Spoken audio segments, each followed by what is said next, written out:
Tiada yang lain Tuhan.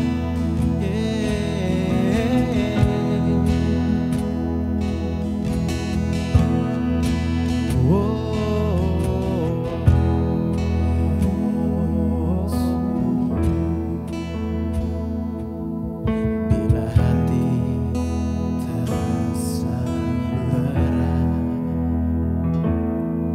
tak seorang pun mengerti bebanku. Ku tanya Yesus, apa yang harus ku buat? Dia berfirman, mari datanglah. Dia selalu pedulikan aku. Ku datang Yesus, Dia pikul segala bebanku. Sujud di altarnya, ku bawa hidupku.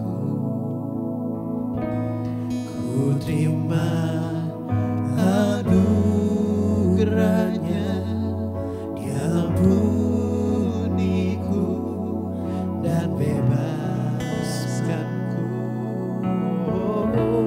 Dia ubah hidupku, baharui hatiku. Sesuatu terjadi saat datang di altarnya. Oh, kami datang di altar-Mu Tuhan. Sekali lagi ulangi dari awal. Bila hati terasa berat, tak seorang pun mengerti bebanku. Ku tanya Yesus, apa yang harus ku buat? Dia berfirman, mari datanglah. Dia selalu pedulikan aku. Ku datang Yesus, Dia pikul segala bebanku. Katakan sujud di altarnya, ku bawa hidupku. Ku terima anugerahnya, Dia ampuniku dan bebaskanku. Ubah hidupku, baharui hatiku. Sesuatu terjadi, amin, saat datang di altarnya. Oh, sujud di altarnya, amin. Ku bawa hidupku, ku terima anugerahnya, Dia ampuniku dan bebaskanku. Yes Lord, Dia ubah hidupku,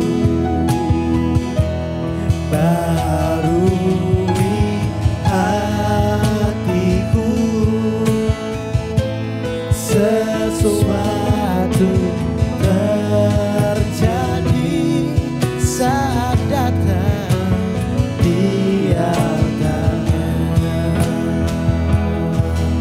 Oh, sujud di altarnya. Ku bawa hidupku,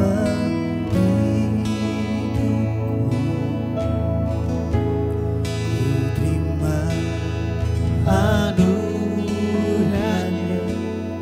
yang ampuniku dan bebaskanku. Ubah hidupku, barui hatiku.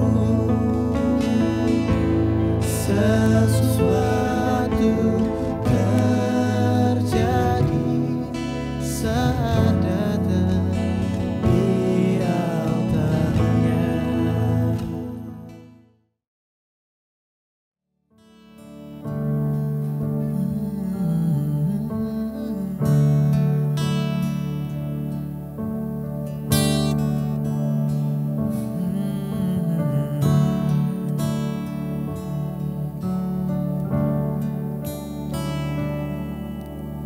Roh Kudus hadir di sini,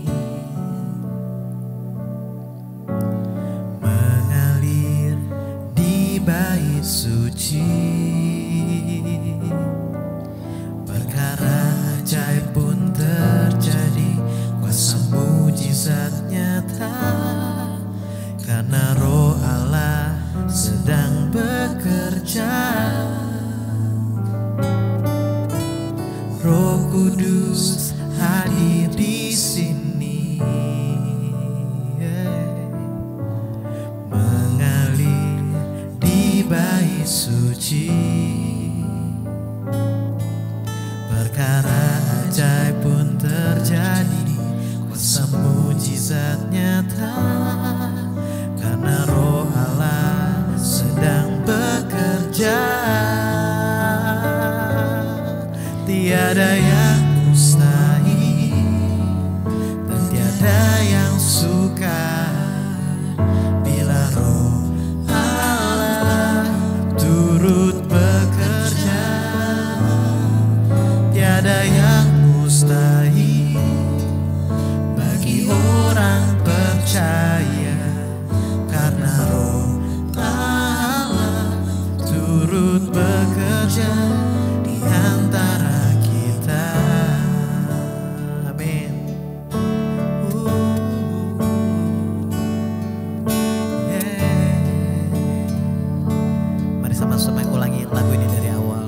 Roh Kudus, Roh Kudus hadir di sini, mengalir di bait suci. Perkara ajaib pun terjadi, kuasa mujizat nyata, karena Roh Allah sedang bekerja. Tiada yang mustahil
tiada yang mustahil dan tiada yang sukar bila Roh Allah turut bekerja.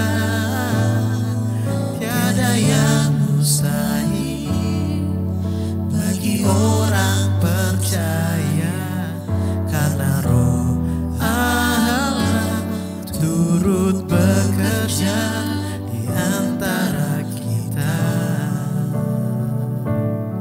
Karena Roh Allah turut bekerja, karena Roh Allah turut bekerja,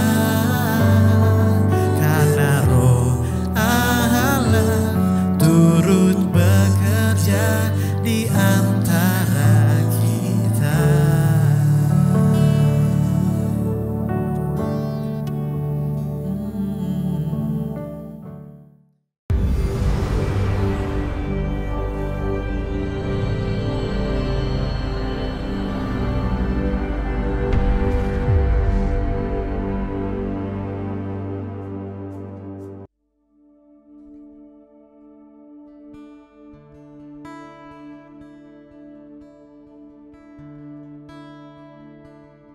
Shalom Bapak Ibu Saudara semua. Terima kasih untuk kesempatan saya bisa melayani di Gereja Oikos Online. Sebelum kita mendengarkan firman Tuhan, mari kita berdoa. Tuhan, bukakanlah pikiran kami untuk mengerti kebenaran. Bukakanlah telinga kami untuk mendengarkan suara Roh-Mu yang kudus. Urapi hamba-Mu untuk dapat menyampaikan firman Tuhan dengan baik. Terima kasih Tuhan. Firman Tuhan kiranya menjamah semua kami yang mendengarkan siaran ini. Dalam nama Tuhan Yesus Kristus, haleluya, amin. Firman Tuhan akan diambil dari Ulangan pasal 11 ayat 8 dan ayat yang ke-9. Demikian firman Tuhan. Jadi kamu harus berpegang pada seluruh perintah yang kusampaikan kepadamu pada hari ini, supaya kamu kuat untuk memasuki serta menduduki negeri kemana kamu pergi mendudukinya, dan supaya lanjut umurmu di tanah yang dijanjikan Tuhan dengan sumpah kepada nenek moyangmu untuk memberikannya kepada mereka dan kepada keturunan mereka, satu negeri yang berlimpah-limpah susu dan madunya, supaya kamu kuat. Kalau seandainya ada satu bangunan 10 lantai, lalu kemudian orang mau nambahkan satu lantai lagi di atasnya, mau langsung bangun begitu, saya kira masih kuat karena setiap bangunan harus ada spare-nya. Jadi kalau ada gempa sedikit, bangunan itu tidak akan rubuh. Tetapi seandainya 10 lantai itu kita tambahkan lagi 10 lantai di atasnya, main langsung tumpuk aja di atasnya, saya kira bangunan itu bisa rubuh, tidak akan kuat. Karena struktur bangunan itu, fondasinya, tulang-tulangnya hanya dipersiapkan untuk 10 lantai dan bukan untuk 20 lantai. Nah saudara-saudara, demikian juga banyak kita ingin Tuhan tambahkan, lipat gandakan kepercayaanmu kepada kami. Tapi saudara-saudara, apakah Anda kuat untuk menerima kepercayaan yang lebih besar dari Tuhan? Apalagi dilipat gandakan, saya kira tidak semua orang bisa kuat. Nah saudara-saudara, lautan yang tenang tidak akan pernah bisa menghasilkan pelaut yang ulung. Nah saudara-saudara, justru lewat badai gelombang yang besar, kita semua dilatih untuk jadi pelaut yang lebih ulung.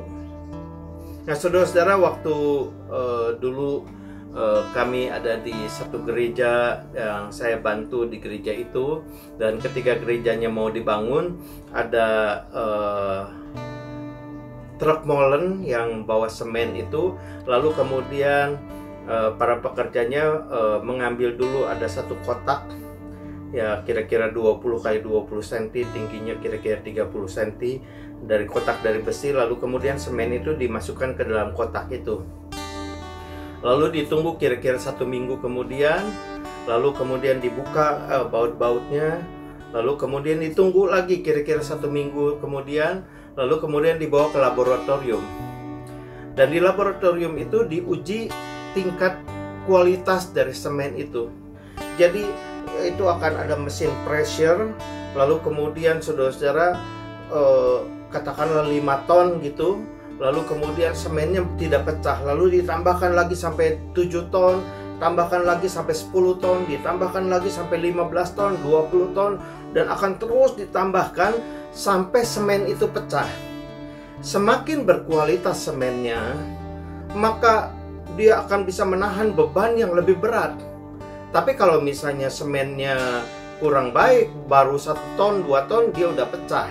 Nah, saudara-saudara, banyak di antara kita pengen dapat kepercayaan yang lebih besar dari Tuhan, tetapi baru 1 ton dia udah pecah. Atau mungkin kita berkata, beban saya kok berat amat ya, orang lain kok bebannya ringan. Ya, karena kita menunjukkan kualitas kita dengan pressure yang lebih besar, maka semakin berkualitas seseorang, pressure-nya akan makin besar. Nah, saudara-saudara, waktu beberapa tahun yang lalu, mungkin 20-an tahun yang lalu, itu ada mobil Daihatsu, judulnya Daihatsu TAF. TAF itu tangguh. Jadi saudara-saudara, mobil TAF itu teman saya dulu ada yang punya. Ada batu sebesar kepala, batu sebesar kelapa begitu, dia bisa lindas. Lalu kemudian kalau banjir mungkin cuma selutut begitu, dia bisa terobos terus. Mobilnya tangguh, tapi nggak nyaman.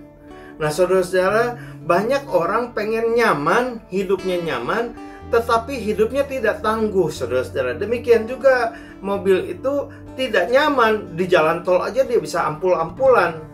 Tapi saudara-saudara, dia tangguh, tidak cengeng, tidak rewel. Jadi jalanan nanjak, jalanan berbatu, jalanan lumpur, jalanan berair, dia bisa lewat, saudara-saudara, supaya kamu kuat. Nah, saudara-saudara, tanpa kita sadari, Tuhan sedang melatih kita lebih kuat. Ya, kemarin ada dari Indonesia, Grace Polii, lalu kemudian dia bisa main badminton dan dia memenangkan pertandingan Olimpiade dan dapat medali emas. Nah, saudara-saudara, ketika orang itu mau dia dilatih lebih keras, nah, saudara-saudara, tentu saja dia akan berlatih lebih keras daripada orang yang kejuaraan RT, kejuaraan antar kelurahan begitu. Kalau dia mau kejuaraan dunia, dia dilatih akan lebih keras, saudara-saudara. Dan demikian juga dengan kehidupan kita. Tuhan melatih kita supaya kita lebih kuat, lebih tangguh untuk menghadapi kehidupan ini. Nah, saudara-saudara, yang kedua, dalam Ulangan pasal 11 ayat 11 sampai 12. Demikian firman Tuhan. Sebab negeri kemana engkau masuk untuk mendudukinya bukanlah negeri seperti tanah Mesir, dari mana kamu keluar, yang setelah ditabur dengan benih harus kau airi dengan jerih payah seakan-akan kebun sayur. Tetapi negeri kemana kamu pergi untuk mendudukinya ialah negeri yang bergunung-gunung dan berlembah-lembah, yang mendapat air sebanyak hujan yang turun dari langit. Satu negeri yang dipelihara oleh Tuhan Allahmu, mata Tuhan Allahmu tetap mengawasinya dari awal sampai akhir tahun. Yang kedua, kita katakan ini anugerah. Ada satu anak bertanya sama bapaknya, "Papi mau pergi kemana?" Bapaknya bilang, "Papi mau pergi kerja, papi mau cari duit." Kerja itu cari duit. Cari duit berarti harus kerja. Betul apa salah? Banyak orang mengidentikan kerja adalah cari duit. Cari duit adalah kerja. Nah, saudara-saudara, ternyata jawaban itu salah. Kenapa? Karena uang itu tidak bisa dicari. Uang itu dia datang. Kalau misalnya kita punya bengkel, kita kejar-kejar itu bengkel kita kejar-kejar uang, atau uang datang ke bengkel kita. Uang datang, orang bawa motornya, bawa mobilnya ke bengkel kita. Jadi uang itu datang. Kalau kita punya toko baju misalnya, orang datang ke toko kita, atau kita toko kita yang kejar-kejar itu orang untuk bawa duit. Ya, orang datang kepada kita. Berkat itu tidak bisa dikejar. Berkat itu tidak bisa dicari. Kalau bisa dikejar, kalau bisa dicari, kita akan cari sebanyak mungkin, kita akan kejar uang sebanyak mungkin. Tapi ternyata uang itu seperti dijatah tiap bulan.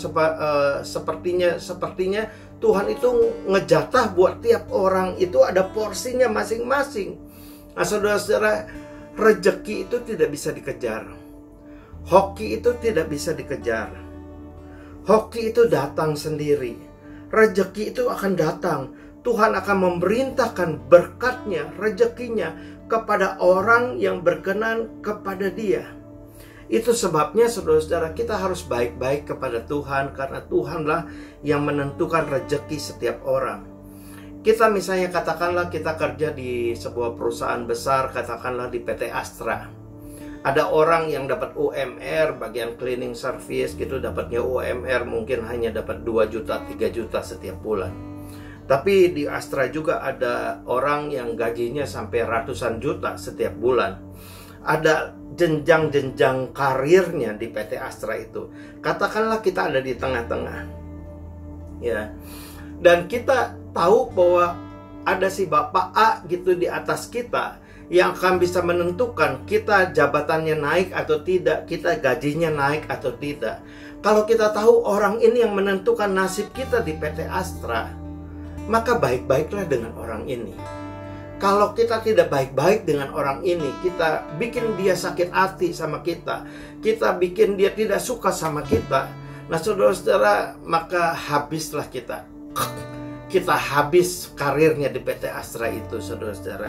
Itu sebabnya kita harus baik-baik dengan orang itu. Kita harus pintar cari ambil hatinya dia, yang nggak perlu berlebihan. Tapi saudara-saudara, wajarlah sewajarnya kita baik-baik, jaga hubungan baik dengan orang itu. Nah saudara-saudara, kalau kita tahu bahwa Tuhan yang menentukan nasib kita, maka baik-baik sama Tuhan. Jangan bikin Tuhan sakit hati sama kita. Kalau Tuhan sampai sakit hati sama kita, habislah kita.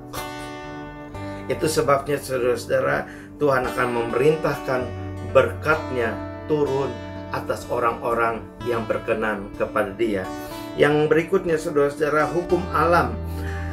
Dalam Ulangan pasal 11 ayat 13 dan 14. Demikian firman Tuhan.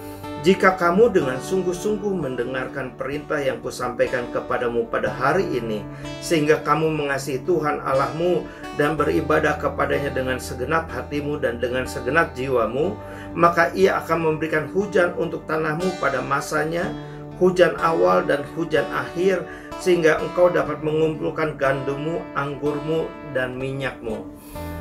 Dulu di rumah kami, di depan rumah kami ada pohon rambutannya bagus sekali. Kalau sekalinya panen tuh, kalau lagi berbuah itu sampai bagasi mobil sampai penuh. Dan waktu itu di gereja kami buka, jadi jemaat semua dapat rambutan dari rumah kami itu. Rambutannya bagus, rambutan parakan judulnya. Nah saudara-saudara, meskipun rambutan itu bagus, tetapi dia tidak berbuah setiap bulan. Dia tidak berbuah setiap hari. Ada musimnya. Nah saudara-saudara, berarti kita mesti ngerti, ada musimnya. Segala sesuatu itu ada musimnya. Segala sesuatu ada masanya. Nah saudara-saudara, katakanlah ada seorang anak. Anak ini rajin belajar, tapi dia nggak suka doa. Dia nggak percaya Tuhan. Ada anak yang lain, dia rajin doa, tapi dia tidak rajin belajar. Kira-kira nilainya bagus mana? Yang satu rajin doa, tapi tidak suka belajar. Yang satu lagi rajin belajar, tapi tidak suka doa. Kita semua setuju kalau yang nilainya lebih bagus pasti yang rajin belajar. Itu namanya hukum alam. Bukankah Tuhan tidak bisa bikin mujizat? Bukankah bagi Tuhan tidak ada sesuatu pun yang mustahil? Tuhan bisa saja bikin orang yang malas itu asal dia rajin doa, berkenan pada Tuhan, dan kemudian dia bisa dapat nilai yang bagus. Tapi saudara-saudara, itu tidak sesuai dengan firman Tuhan, karena Tuhan itu menghormati hukum alam. Saya percaya Tuhan Yesus bisa berjalan di atas air. Tetapi saya baca dalam Alkitab, cuma sekali-kalinya Tuhan Yesus berjalan di atas air.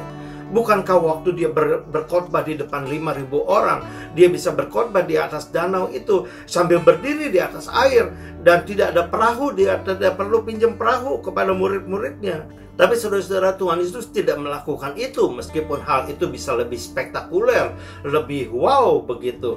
Tapi saudara-saudara, Tuhan Yesus pun menghormati hukum alam. Jadi dia pinjam perahu murid-muridnya, dia berkhotbah di atas perahu ketika dia berkhotbah di tepi Danau Tiberias itu, di Danau Galilea itu. Nah, saudara-saudara, kita mesti mengerti ada hukum alam, saudara-saudara. Ya, ada misalnya ada sales yang menjual-jual barang begitu, dan kemudian sales itu dia begitu rajin, begitu hebat dan berprestasi sehingga dia diangkat jadi supervisor. Katakanlah kita jadi direktur dari sebuah perusahaan, lalu kemudian kita lihat dari sekian banyak sales itu, ini satu orang nih berprestasi, maka kita akan angkat dia jadi supervisor. Dari katakanlah ada 10 supervisor yang kita punya, supervisor yang seperti apa yang akan kita angkat naik lebih tinggi jadi sales manager begitu? Kita akan pilih dari sekian banyak supervisor itu, kita akan pilih siapa yang penjualannya paling tinggi, siapa yang paling berprestasi, itulah yang akan naik ke tempat yang lebih tinggi, dan kita angkat dia jadi sales manager. Dari sales manager lalu kemudian kita lihat lagi dari sales manager sekian banyak sales manager yang bagus, kemudian kita akan angkat lagi dia jadi naik pangkat lagi, katakanlah dia jadi salah satu direktur. Nah, saudara-saudara, direktur seperti apa yang akan kita angkat? Tentu saja dari sekian banyak sales manager itu, siapa yang lebih berprestasi, siapa yang penjualannya paling tinggi, itulah yang akan naik ke tempat yang lebih tinggi. Nah, saudara-saudara, average is nothing. Jadi kalau kita rata-rata, kita pasti akan tersingkir. Kalau kita rata-rata, kita pasti akan ketinggalan. Hanya yang terbaik yang bisa naik ke tempat yang lebih tinggi. Kita harus berada di atas rata-rata. Kalau kita usahanya rata-rata, hasilnya pasti rata-rata. Tapi kalau kita usahanya di bawah rata-rata, hasilnya pun pasti di bawah rata-rata. Selanjutnya, kalau kita berusahanya di atas rata-rata, maka hasilnya pun akan di atas rata-rata. Banyak kita, saudara-saudara, pengen hasil yang di atas rata-rata, tapi usahanya di bawah rata-rata. Kalau ada anak yang sekolahnya dia rajinnya di bawah rata-rata, nilainya pasti di bawah rata-rata. Kalau dia rajinnya sama seperti teman-teman yang lain, dia juga pasti nilainya sama seperti teman-temannya yang lain. Tapi kalau ada anak yang rajinnya di atas teman-teman yang lain, rajinnya di atas rata-rata, maka dia pun pasti akan nilainya di atas rata-rata. Saudara-saudara, saya percaya ada hukum alam. Tuhan mampu melakukan segala perkara, tetapi Tuhan juga menghormati hukum alam. Kita harus ada di atas rata-rata sehingga kita bisa naik ke tempat yang lebih tinggi. Tuhan berkati saudara semua. Kita berdoa sama-sama. Tuhan, kami sudah dengar firman-Mu, kami setuju dengan firman Tuhan. Biarlah kami melakukan hidup kami dengan bijaksana. Tuhan, kami bersyukur Tuhan melatih kami supaya kami lebih kuat dari sebelumnya. Kami juga bersyukur Tuhan mengingatkan kami bahwa berkat kasih karunia Tuhan, rejeki semuanya itu adalah anugerah. Tolong kami untuk menghargai anugerah yang Tuhan berikan bagi kami. Dan kami juga bersyukur Tuhan mengingatkan kami bahwa hidup kami ada di bawah hukum alam. Tolong kami supaya kami mengerti arti hukum alam ini, supaya kami lebih rajin dan kerajinan kami di atas rata-rata, sehingga kami bisa naik ke tempat yang lebih tinggi. Kasih karunia, anugerah dan berkat Tuhan turun atas kami semua. Dalam nama Tuhan Yesus Kristus, amin. Tuhan berkati saudara semua. Shalom. Renungan Pagi Gereja Oikos Online. Sebelum Anda melakukan aktivitas lebih lanjut, ikutilah Renungan Pagi hari Senin, Rabu, dan Jumat jam 4.30 pagi di YouTube channel Gereja Oikos Online.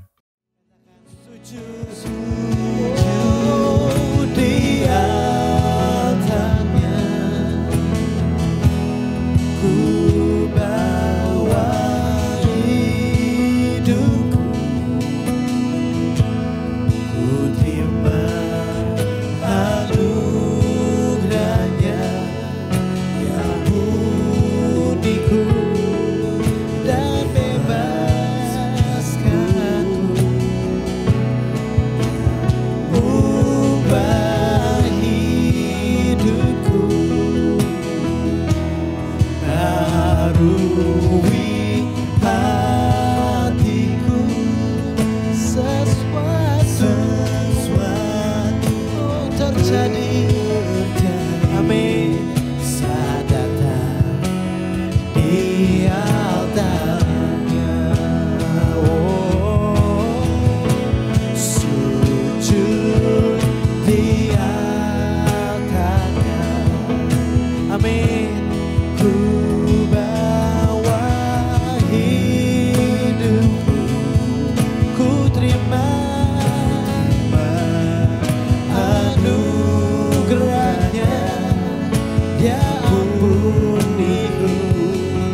Yesus.